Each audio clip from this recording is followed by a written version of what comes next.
EdCET phase 1 seat allotment మనకు already వెబ్సైట్లో update చేశారండి. సో ఎవరైతే ఇంకా మీరు చూసుకోలేరో మీరైతే చూసుకోవచ్చు. సో వేరియస్ స్టూడెంట్స్కి చాలా డౌట్స్ ఉన్నాయి ఫేజ్ 1కి సంబంధించినవి. సో ఒక 14 ఇంపార్టెంట్ డౌట్స్ నేను ఈ వీడియోలో డీటెయిల్గా ఎక్స్ప్లెయిన్ చేస్తానండి. సో వీడియో అయితే పూర్తిగా చూడండి. వీడియో చూసిన తర్వాత మీరు కామెంట్ సెక్షన్లో మెన్షన్ చేయండి. సో ఆల్మోస్ట్ ఒక్క వీడియోలోనే అన్నీ ఎక్స్ప్లెయిన్ చేశాను. కొన్ని ఏవైతే మీకు డిఫరెంట్ డౌట్స్ ఉన్నాయో అవి ఈ వీడియోలో ఎక్స్ప్లెయిన్ చేస్తాను. సో ఇందులో కూడా ఏమన్నా వేరే డౌట్స్ ఉంటే మీరైతే కింద కామెంట్ సెక్షన్లో మెన్షన్ చేయండి. సో ఫస్ట్ డౌట్ అడిగేది చాలామంది వచ్చేసి మనకు ఫేజ్ 2 ఎప్పుడు ఉంటుంది.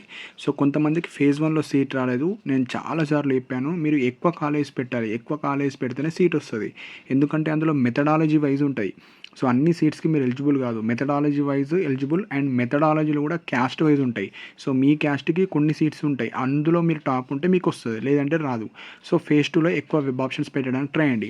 సో నోటిఫికేషన్ వస్తుంది. ఫేజ్ 1కి ఎలా అయితే మనకు డీటెయిల్ నోటిఫికేషన్ వచ్చిందో ఫేజ్ 2 కూడా డీటెయిల్ నోటిఫికేషన్ వస్తుంది. సో మోస్ట్లీ మనకు కాలేజ్ రిపోర్టింగ్ ఫేజ్ 1ది 14కి అయిపోతుంది. 14కి అయిపోగానే ఆ 14th టు ఒక 1 వీక్ టైం తీసుకొని మళ్ళీ డీటెయిల్ నోటిఫికేషన్ వస్తుంది. సో మోస్ట్లీ 18 to 25 నోటిఫికేషన్ వస్తుంది. సో నోటిఫికేషన్ అంటే మళ్ళీ రిజిస్ట్రేషన్, అంటే ఎవరైతే ఫేజ్ 1లో పార్టిసిపేట్ చేయలేరో రిజిస్ట్రేషన్, మీ సర్టిఫికేట్స్ అన్ని అప్లోడ్ చేసుకోవచ్చు. అండ్ ఆల్రెడీ ఫేజ్ 1లో సర్టిఫికేట్స్ అన్ని ప్రాపర్గా అప్లోడ్ చేసిన వాళ్ళకు మళ్ళీ వెరిఫికేషన్ అంటే ఏముండదు. జస్ట్ వెబ్ ఆప్షన్ రోజు వెబ్ ఆప్షన్స్ పెట్టుకోవాలి. ఫేజ్ 1లో ఆల్రెడీ సక్సెస్ అయిన వాళ్ళు సర్టిఫికేట్స్, కొత్తగా రిజిస్ట్రేషన్ చేసుకున్న వాళ్ళు ఫేజ్ 2లో మీ సర్టిఫికెట్స్ అన్నీ అప్లోడ్ చేసుకోవాలి. సో ఇది మెయిన్ పాయింట్. సో ఎవరైతే ఆల్రెడీ ఫేజ్ 1లో సీట్ వచ్చిన వాళ్ళు మళ్ళీ ఫేజ్ 2లో పార్టిసిపేట్ చేయాలంటే జస్ట్ వెబ్ ఆప్షన్సే పెట్టుకోవాలి. మళ్ళీ నేను ఫీ పేమెంట్ చేయాలా, సర్టిఫికెట్స్ అప్లోడ్ చేయాలా, అవేం అవసరం లేదు. జస్ట్ ఫేజ్ 2లో వెబ్ ఆప్షన్ రోజు మీకు వచ్చిన కాలేజ్ కన్నా బెటర్ కాలేజ్ పెట్టుకోవాలి. సో ఇక్కడ మెయిన్ పాయింట్ వచ్చేసి, ఇప్పుడు ఒక క్యాండిడేట్కి ఒక కాలేజ్ వచ్చింది, ఏ అనే కాలేజ్ వచ్చింది. ఇప్పుడు ఇతను ఏం చేస్తాడు, ఫేజ్ 2లో స్లైడింగ్ అనవచ్చు, లేదంటే ఈ వచ్చిన కాలేజ్ కన్నా బెటర్ కాలేజ్ అన్న మీరు పెట్టుకోవచ్చు. సపోజ్ ఇతను ఏం చేస్తాడు, BCD అనే కాలేజ్ పెట్టారు. సపోజ్ ఇప్పుడు ఫేజ్ 1లో ఇది ఆల్రెడీ వచ్చింది అతనికి, ఆన్లైన్లో ఫీ పేమెంట్ చేశాడు, కాలేజ్కి వెళ్ళి జాయిన్ అయ్యాడు. ఈ కాలేజ్ ఉంది అతనికి. ఇప్పుడు BCD అనే కాలేజ్ పెట్టారు. అంటే ఎగ్జాంపుల్గా చెప్తున్నాను, B కాలేజ్ పెట్టాడు, C కాలేజ్ పెట్టాడు, D కాలేజ్ పెట్టాడు. సో ఇప్పుడు ఎగ్జాంపుల్ ఫేజ్ 2లో B కాలేజ్ వస్తే ఈ A కాలేజ్ డిలీట్ అయిపోతుంది, B కాలేజే ఉంటుంది. సపోజ్ ఫేజ్ 2లో B రాలేదు, C రాలేదు, D రాలేదు, A ఉంటుంది. సో ఇది మెయిన్ పాయింట్. వస్తే మీరు పెట్టిన వెబ్ ఆప్షన్లో ఒక కాలేజ్ వస్తుంది, లేదు అనుకుంటే ఏ కాలేజ్ ఉంటుంది. BCDలో D వచ్చింది అనుకోండి, ఏ పోతుంది. బి ఎందుకు రాలేదు, మీకన్నా బెటర్ ర్యాంకర్స్ ఇందులో ఉంటారు. సో అందుకు ఇక్కడ రాలేదు. సో ఇది ఇంపార్టెంట్ పాయింట్ అండి. ఒకటే గుర్తుపెట్టుకోండి, మీరు ఫేజ్ 2లో ఫేజ్ 1లో వచ్చిన కాలేజ్ కన్నా బెటర్ కాలేజే పెట్టాలి. ఏవో కాలేజ్ పెట్టి నాకు మళ్ళీ ఫేజ్ 1 కాలేజ్ కావాలంటే ఇట్లా ఇవ్వరు. సో ఇప్పుడు ఒక కాలేజ్ వస్తే మంచి కాలేజే పెట్టాలి. ఏదో ఒక కాలేజ్ వస్తే ఈ కాలేజ్ ఆటోమేటిక్గా డిలీట్ అయిపోయి ఈ కాలేజ్ మీకు ఇస్తారు. మళ్ళీ ఫేజ్ 3లో కూడా పార్టిసిపేట్ చేయొచ్చు. సో ఈ మిస్టేక్స్ అయితే చేయకండి. సో ఉంటే పాత కాలేజ్ ఉంటుంది, కొత్త కాలేజ్ ఏదో ఒకటి ఉంటుంది. సో ఆల్రెడీ జాయిన్ అయిన వాళ్ళకు ఒక సీట్ అయితే కన్ఫామ్. ఇది ఫేజ్ 1 టు ఫేజ్ 2 ఎవరైతే స్లైడింగ్ కావచ్చు, లేదంటే మంచి కాలేజ్ పెట్టుకునే వాళ్ళు, ఇది మెయిన్ పాయింట్. నెక్స్ట్ వచ్చేసి కాలేజ్ ఫీజు రీఫండ్ గురించి అడుగుతున్నారు చాలామంది. సపోజ్ ఇప్పుడు ఫేజ్ 1లో ఒక కాలేజ్ వచ్చింది, ఫేజ్ 2లో ఒక కాలేజ్ వచ్చింది. సపోజ్ ఫేజ్ 1 కాలేజ్లో ఫీజు వచ్చేసి 25,000 అనుకోండి, ఫేజ్ 2 కాలేజ్లో 18,000 కాలేజ్ ఫీజు. సపోజ్ ఇప్పుడు ఫేజ్ 2లో మనకి కాలేజ్ వచ్చింది, సో ఈ కాలేజే ఉంటుంది. సపోజ్ మనం ఇక్కడ 7,000 ఎక్స్ట్రా పే చేసినాం కదా, సో ఇది వచ్చేసి మీకు రీఫండ్ ఇస్తారు. సో మీరైతే ఏం బాధపడకండి, మీ రీఫండ్ మీకు వస్తుంది. సపోజ్ ఫేజ్ 1లో ఒక కాలేజీలో 18,000 ఫీజు ఉంది, సపోజ్ ఇందులో ఒక 25,000 ఉంది. సో ఈ 7,000 మళ్ళీ మీరు ఎక్స్ట్రా పే చేయాలి. సో ఇది మెయిన్ పాయింట్. సో ఫేజ్ 2లో ఏ కాలేజ్ అయితే వస్తుందో ఆ కాలేజ్ ఫేజ్ 1 కన్నా ఎక్కువ ఉంటే మీరు పే చేయాలి, తక్కువ ఉంటే మీకు రీఫండ్ అవుతుంది. సో ఇది మెయిన్ పాయింట్. సో ఇది కామన్ సెన్స్. సో జస్ట్ ఎక్కువ వస్తే మీరు రీఫండ్ అవుతుంది. సపోజ్ ఫేజ్ 2లో ఫేజ్ 1 కన్నా కాలేజ్ ఎక్కువ ఫీ ఉంటే అది మీరు పే చేసుకోవాలి. ఇది main point. So fee reimbursement rules అన్నీ సేమ్ ఉంటాయి. ఫుల్ ఫీజు రియంబర్స్మెంట్ వచ్చే వాళ్ళకి ఫుల్ ఉంటుంది, అండ్ ఎవరికైతే partial fee reimbursement BC and EWS వాళ్ళు ఉంటుందో అది ఎంత ఉంటుందో అది మీకు తీసేసి రిమైనింగ్ అమౌంట్ మీరు పే చేసుకోవాలి. సో ఇది అర్థమైందని అనుకుంటున్నాను.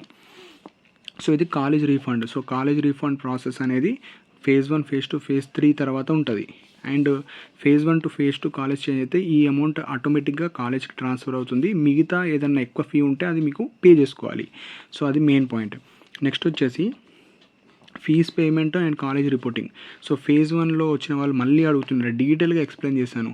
సో ఫస్ట్ స్టెప్, మీకు ఆ కాలేజ్ నచ్చితే కాలేజీలో ఎంత ఫీ పింక్ కలర్లో ఎంతైతే అమౌంట్ చూపిస్తుందో ఆ అమౌంట్ మీరు పే చేయాలి. ఒకటే సింపుల్ పాయింట్ అండి, మీకు ఫీజు రియంబర్స్మెంట్ వచ్చిందా లేదా అవన్నీ పక్కన పెట్టి పింక్ కలర్లో ఎంత అమౌంట్ ఉంటుందో అది మీరు పే చేయాలి. ఇన్కమ్ పెట్టిన వాళ్ళకు వస్తుంది, ఇన్కమ్ పెట్టని వాళ్ళకు రాదు income certificate. So college fee వచ్చేసి 14th last date, on are before 14th అన్నా వెళ్ళొచ్చు, లేదంటే 14 కన్నా బిఫోర్ ఆన్లైన్లో ఫీ పేమెంట్ చేయాలి, కాలేజీకి కూడా వెళ్ళాలి. మీరు ఆన్లైన్ సెల్ఫ్ రిపోర్టింగ్ రేపన్నా చేసుకోవచ్చు. ఆన్లైన్ సెల్ఫ్ రిపోర్ట్ అంటే ఆ పింక్ కలర్లో ఎంతైతే అమౌంట్ ఉంటుందో అది పే చేయడం. సపోజ్ రేపు పే చేశారు, 14th వరకు ఎప్పుడన్నా కాలేజ్కి వెళ్ళొచ్చు. లేదు 12th రోజు పే చేశారు, 14th వరకు వెళ్ళొచ్చు. 13th రోజు పే చేశారు, 14th వరకు వెళ్ళొచ్చు. సో ఇది main point. Last date 14th ఆన్లైన్లో ఫీ పేమెంట్కి, కాలేజ్ రిపోర్టింగ్కి. So 14th deadline. So mostly extend కూడా అవ్వచ్చు. సో నాకున్న ఎక్స్పీరియన్స్ ప్రకారంగా 90% ఎక్స్టెండ్ అవుతుంది. సో నేను రిజల్ట్స్ కూడా చెప్పాను, రిజల్ట్స్ చెప్పిన రోజు రావు, 1 day లేట్ అవుతాయంటే లేట్ అయినాయి. సో ఇక్కడ ఎక్స్టెండ్ కూడా చేస్తారు. సో కొంతమంది దగ్గర సర్టిఫికేట్స్ కావచ్చు, అమౌంట్ కావచ్చు, అవి ఉండవు కాబట్టి ఎక్స్టెండ్ చేసే అవకాశాలు ఉన్నాయి. కాకపోతే ఉన్న డేట్స్లోనే వెళ్ళడానికి ట్రై చేయండి. సో ఇది మనకు కాలేజ్ రిపోర్టింగ్ కావచ్చు అవి. సో ఆన్లైన్లో ఫీ పేమెంట్ చేయాలి, కాలేజ్ కూడా వెళ్ళాలి. సో నెక్స్ట్ వచ్చేసి అమౌంట్ ఎంత పే చేయాలి, ఫీ అడుగుతున్నారు మళ్ళీ. మీకు బీసీ వాళ్ళకు మొత్తం చూపిస్తుంది అంటున్నారు ఫీ. సో మీకు ఎగ్జాంపుల్ 35,000 ఫీ ఉంటే కేవలం 13,500 రూపీస్ మాత్రమే ఫీజు రీయింబర్స్మెంట్ వస్తుంది. ఎగ్జాంపుల్ ఒక క్యాండిడేట్కి 35,000 ఫీ ఉంది కాలేజ్ ఫీజు, మీకు వచ్చేసి 13,500 రూపీస్ వస్తే రిమైనింగ్ అమౌంట్ ఎంత అవుతుందో అది మీరు పే చేయాలి. సో అది మెయిన్ పాయింట్. సో పింక్ కలర్లో ఎంత అమౌంట్ ఉంటుందో అదే పే చేయాలి, ఇది ఒక్కటే గుర్తుపెట్టుకోండి. Next certificates. ఫస్ట్ మీ దగ్గర ఒరిజినల్స్ ఏమైతే ఉన్నాయో అవి ప్లస్ దీనికి సంబంధించిన ఒక 2 sets ఆఫ్ జిరాక్స్ తీసుకొని కాలేజ్కి వెళ్ళి సబ్మిట్ చేయండి. వాళ్ళు ప్రైవేట్ కాలేజ్ వాళ్ళు మోస్ట్లీ అన్నీ అడుగుతారు ఒరిజినల్స్. ఏ ఒరిజినల్స్ అడుగుతున్నారో అవి ఇచ్చేసేయండి. జిరాక్స్ సెట్స్ కూడా ఇవ్వండి. లేని సర్టిఫికేట్స్ ఒక లెటర్ రాసి, సార్ నేను వేరే కోర్స్లో ఉన్నాను, టీసీ ఇవ్వడానికి ఒక 2 months పడుతుంది, సో దాని తర్వాత ఇస్తా అంటే వాళ్ళు యాక్సెప్ట్ చేస్తారు. సో మిగతా 10th ఇంటర్ ఏమన్నా ఒరిజినల్స్ అడిగితే ఇవ్వండి, అడగకపోతే మీరే ఉంచుకోండి ఈ certificates. Next special fee. So ఈ స్పెషల్ ఫీజ్ ఆన్లైన్లో పే చేయాలా అని అడుగుతున్నారు. స్పెషల్ ఫీజ్ ఆన్లైన్లో కాదండి, ఆఫ్లైన్లో పే చేయాలి. సో మీకు ఏదైతే పింక్ కలర్లో ఉంటుందో అది ట్యూషన్ ఫీ, అంటే ఇయర్లీ ఫీ, అది మళ్ళీ 2 yearsగా అంటున్నారు. కనీసం మీరు అలాట్మెంట్ ఆర్డర్లో ఏముందో కూడా చూస్తలేరు కొంతమంది అయితే. మీరు అలాట్మెంట్ ఆర్డర్లో డీటెయిల్గా చూడండి, అందులో క్లియర్గా ఇస్తారు అన్నీ. సో ఆ డీటెయిల్స్ చూడండి. సో ఈ స్పెషల్ ఫీ ఏదైతే ఉందో కాలేజ్ వాళ్ళు అడుగుతారు. సో కాలేజీలో వెళ్ళిన తర్వాత ఈ అమౌంట్ మీరు ఫోన్పే కావచ్చు, క్యాష్ కావచ్చు, అవి ఇచ్చేసేయచ్చు. ఇది ట్యూషన్ ఫీ మాత్రమే ఆన్లైన్లో పే చేయాలి. నెక్స్ట్ వచ్చేసి ఇన్కమ్ సర్టిఫికేట్ అప్డేట్. నేను 100 సార్లు చెప్పాను, ఇన్కమ్ సర్టిఫికేట్ 20-25 ఉంటేనే మీకు ఫీజు రియంబర్స్మెంట్ వస్తుంది, లేకుంటే రాదు. సో చాలామంది మాకు ఇన్కమ్ లేదు, స్లిప్ పెట్టాము అట్లా అడుగుతున్నారు. మీరు కనీసం ఇప్పుడన్నా వెళ్ళి 2-3 daysలో అప్డేట్ చేసుకుంటే యాక్సెప్ట్ చేయడానికి టైం ఉంటుంది. సో వెళ్ళి మీరు ఎంఆర్ ఆఫీస్ దగ్గర వెళ్తే ఒక 1,000-2,000 ఇస్తే వితిన్ 2 daysలో ఇస్తారు. సో ట్రై చేసే వాళ్ళు అట్లా ట్రై చేయండి. నెక్స్ట్ వచ్చేసి 15,000 కన్నా ఎక్కువ ర్యాంక్ వచ్చిన వాళ్ళు, 10,000 ఎక్కువ ర్యాంక్ వచ్చిన వాళ్ళు, లేదంటే మంచి ర్యాంక్ వచ్చి 2-3 కాలేజ్ పెట్టిన వాళ్ళకి సీట్ రాలేదు. సో నేను 100 సార్లు చెప్పాను, సీట్ అనేది ఈజీగా రాదు. క్యాస్ట్ రిజర్వేషన్ ఉంటుంది, మెథడాలజీ వైజ్ ఉంటుంది, ఉమెన్ రిజర్వేషన్ ఉంటుంది, మీ రిజర్వేషన్ ఉంటుంది, కాలేజీలు తక్కువ ఉంటాయి. మీరేమో 2-3 కాలేజీలు పెడతారు, 20 కాలేజీలు పెడతారు. కొంతమంది ఎక్కువ పెట్టినా రాదు, ఎందుకంటే ఆ జిల్లాలో ఎక్కువ కాంపిటీషన్ ఉంటుంది, అందుకే రాదు. సో ఈ ఎక్కువ మీరు ఫేస్ 2లో ఎక్కువ కాలేజ్ పెట్టండి, పెడితే మీకు సీట్ రావడానికి ఛాన్సెస్ ఉంటాయి. సో నెక్స్ట్ వచ్చేసి ఎవరైతే కాలేజ్ ఎట్లుంది, నాకు కాలేజ్ గురించి నో ఐడియా అనుకున్న వాళ్ళు, మీరు ముందే ఆన్లైన్లో పేమెంట్ చేయకండి, కాలేజ్కి వెళ్ళండి. కాలేజ్కి వెళ్ళి ఆ కాలేజ్ లూజ్ ఉందా, స్ట్రిక్ట్ ఉందా, మరి ఎట్లుంది ఫెసిలిటీస్, సార్స్ ఎవరైనా వస్తారా, పాత స్టూడెంట్స్ని ఎంక్వైరీ చేసి ఆ కాలేజీలో అన్ని డీటెయిల్స్ తెలుసుకున్న తర్వాతనే జాయిన్ అవ్వండి. ముందు ఫీ పేమెంట్ చేసి మళ్ళీ కాలేజ్ బాగాలేదు అంటే రీఫండ్ చేస్తారు, కాకపోతే తెలుసుకొని జాయిన్ అవ్వడం బెటర్. ముందే ఫీ పేమెంట్ అయితే చేయకండి. సో కాలేజీలో వెళ్ళిన తర్వాతనే తెలుసుకున్న తర్వాత మీ సర్టిఫికేట్స్ కావచ్చు, ఆన్లైన్ సెల్ఫ్ రిపోర్టింగ్ కావచ్చు చేయొచ్చు. సపోజ్ ఆ కాలేజ్ కావాలనుకుంటే ఆన్లైన్ సెల్ఫ్ రిపోర్ట్ చేసేయండి. సో నెక్స్ట్ 11th పాయింట్ వచ్చేసి, మీకు సీట్ అలాట్మెంట్లో ఏమన్నా క్యాస్ట్ కావచ్చు, ఏమైనా డీటెయిల్స్ తప్పు ఉంటే ముందే ఫీ పేమెంట్ చేయకండి. సో కొంతమంది ఒక క్యాస్ట్ బదులు ఒక క్యాస్ట్ వచ్చి ఫీజు మొత్తం చూపిస్తుంది. అలాంటి candidates email service, so email service ద్వారానే కంప్లైంట్ రేజ్ చేయాలి. మీ అలాట్మెంట్ ఆర్డర్ పెట్టండి. మీ యొక్క ఇన్కమ్ కావచ్చు, మీ యొక్క క్యాస్ట్ కావచ్చు పెట్టి, సార్ నేను ఈ క్యాస్ట్ కాకపోతే ఈ క్యాస్ట్ పడ్డది, సో ఫుల్ ఫీ పేమెంట్ చూపిస్తుంది, సో ఇది ఒకసారి రీవెరిఫై చేయండి అని చెప్పండి. చెప్తే వాళ్ళు రీవెరిఫై చేసి ఆ అమౌంట్ తీసేస్తారు. సో ఇది ఈమెయిల్ సర్వీస్ ద్వారానే చేయాలి. ఏ ఇష్యూ అయినా మీకు ఇప్పుడు సీట్ అలాట్మెంట్లో ఉన్న ఇష్యూస్ అన్నీ ఈమెయిల్ సర్వీస్ ద్వారానే చేస్తారు. సో నెక్స్ట్ వచ్చేసి 12th income update, 14th last date. So ఏమైనా చేసుకోవాలంటే ఈ 14th లోపే చేసుకొని 14th రోజు ఆన్ ఆర్ బిఫోరే మీరు కాలేజ్కి వెళ్ళి రిపోర్ట్ చేయాలి. లేకపోతే ఫేజ్ 1లో వచ్చిన సీట్ ఆటోమేటిక్గా క్యాన్సిల్ అయిపోతుంది. నెక్స్ట్ కట్ ఆఫ్ ర్యాంక్స్ కూడా చూసుకోవచ్చు. మొత్తం బీఎడ్ కాలేజ్లో యూనివర్సిటీస్ కావచ్చు, గవర్నమెంట్ కాలేజ్ కావచ్చు, ప్రైవేట్ కాలేజ్ కావచ్చు, మీరు కట్ ఆఫ్ ర్యాంక్స్ చూసుకోవచ్చు. మనకు వెబ్సైట్లో పెట్టారు, ఆ కాలేజ్ లిస్టు అన్నీ చూసుకోవచ్చు మీరు.